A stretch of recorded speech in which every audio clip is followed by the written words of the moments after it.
మీరా ఇచ్చిన చైన్ని కృష్ణప్రసాద్ భూమికి ఇస్తాడు. దాంతో భూమి దాన్ని మెడలో వేసుకుంటుంది. ఇక ఆ తర్వాత శరత్ చంద్ర చెప్పిన విషయాన్ని కృష్ణప్రసాద్కి భూమి చెప్పి ఏడుస్తూ ఉంటుంది. దాంతో కృష్ణప్రసాద్ ఖచ్చితంగా గగన్ నిన్ను ప్రేమిస్తున్నాడమ్మా, ఇంకా ఎందుకు ఆలోచిస్తున్నావు, వెంటనే బయలుదేరి గుడికి వెళ్ళు అని చెప్పి అంటూ ఉంటాడు. దాంతో భూమి ఆయన నిజంగా నన్ను ప్రేమించిన విషయం చెప్పడానికే గుడికి రమ్మన్నారో లేదంటే మరేదైనా విషయం చెప్పడానికి రమ్మన్నారో ఎవరికి తెలుసు మావయ్య అని చెప్పి అంటూ ఉంటుంది. లేదమ్మా, నా కొడుకు గురించి నాకు బాగా తెలుసు.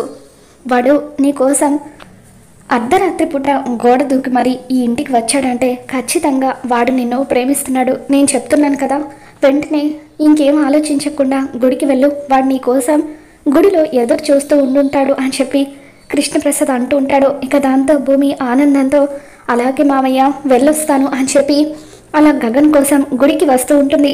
మరోపక్క గగన్ కూడా భూమిని తలుచుకుంటూ అలా అద్దం ముందు నిలబడి రెడీ అవుతూ ఉంటాడు.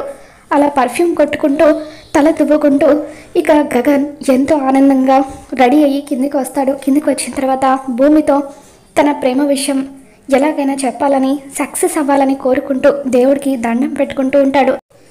గగన్లో వచ్చిన మార్పును చూసి శారద పూర్ణి ఇద్దరు కూడా షాక్ అవుతూ ఉంటారు. ఇక బ్యాక్గ్రౌండ్లో దువ్విన తలని దువ్వడం, అద్దం వదలకపోవడం సాంగ్ ప్లే అవుతూ ఉంటుంది. ఇక గగన్ ఆనందంతో కారులో గుడికి వస్తూ ఉంటే భూమి కూడా ఆనందంతో అలా రోడ్డు మీద డాన్సులు వేసుకుంటూ గగన్ కోసం వస్తూ ఉంటుంది. మరి భూమి గగన్ ఇద్దరు అయితే గుడిలో ఒకటవబోతున్నారు. ఈ వీడియో మీకు నచ్చినట్లయితే తప్పకుండా లైక్ చేయండి.